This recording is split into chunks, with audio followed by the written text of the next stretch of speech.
Bree Stensrud here, and I'm going to be helping us connect the issues of immigrants and refugees with our pro-life worldview. I think the first question we have to ask ourselves when we enter into this conversation is, what does it mean to be pro-life? How do we define that exactly? Most of us who've been in and around the pro-life movement for years know that there's a more traditional definition of what it means to be pro-life, and then there's a more holistic definition. Traditional pro-lifers tend to operate and define their scope of advocacy around the preborn and abortion space. And those who subscribe to a broader definition define their scope of advocacy around a plethora of human dignity spaces, not just abortion. Now, Webster's dictionary defines pro-life as opposed to abortion.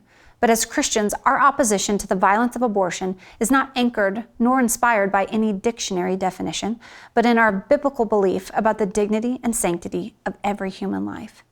Genesis 1:27 says that God created mankind in his own image. He created them male and female in the image of God.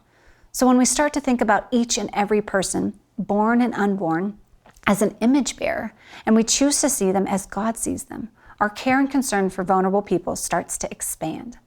I'm going to suggest that being pro-life is actually a way of looking at each human life that transcends culture, class, race, age, ability, and opinion, knowing that all of us have equal value and importance to God.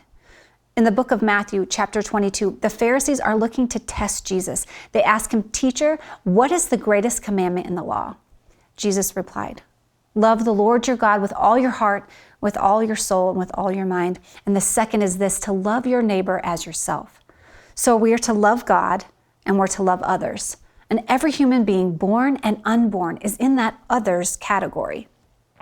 Oftentimes in the traditional pro-life movement, there is worry and concern that those who subscribe to a more holistic pro-life definition don't use their voice to advocate for preborn children, and instead elevate other vulnerable populations. I can tell you that more holistic pro-lifers tend to have the same concern, that preborn children have been elevated above everyone else. The reality is, in many instances, both concerns have been valid. We all can and must do a better job adhering to the whole of Scripture in this regard.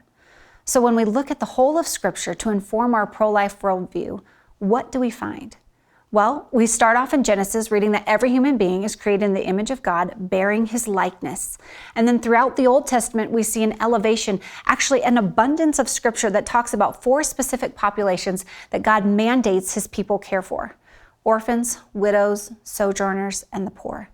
And then in the New Testament, Jesus is interacting and engaging with various human dignity issues, from people who are outcast, to the poor, to those who are in prison, those who are suffering from mental illness. And basically, he covers it all by telling us what the greatest commandment is, and that is to love him and to love others. And while I'm making some broad sweeps here, I think we're hard-pressed to find scriptural justification to single out or elevate one vulnerable population over another. If we're operating from a biblical definition of what it means to be pro-life, then we're choosing to care about what God cares about. We're actually believing and acting on a more deeply held and comprehensive conviction about the dignity and sanctity of human life, knowing that we're all connected in this way. Proverbs 31:8 says we're to speak up for those who cannot speak for themselves. So this means we advocate for the heartbeat of the baby in the womb and the heartbeat of the child at the border. We use our voice for the marginalized in our communities and the forgotten family dying from preventable disease and starvation in developing nations. We speak up for the flourishing of our neighbor, just as Jesus said we are to do. For those of you who are new to this more holistic pro-life definition, let me be the first to reassure you that being holistic in this way does not mean you agree with every immigration executive order or legislation. It doesn't mean that you're now subscribing to extreme liberal policies and agendas.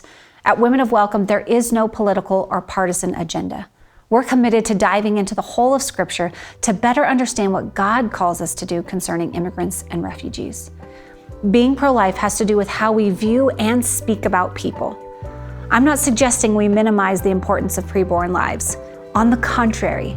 But in order to truly reverence preborn lives, we have to pay the same reverence to lives that are already born. And this includes immigrants and refugees.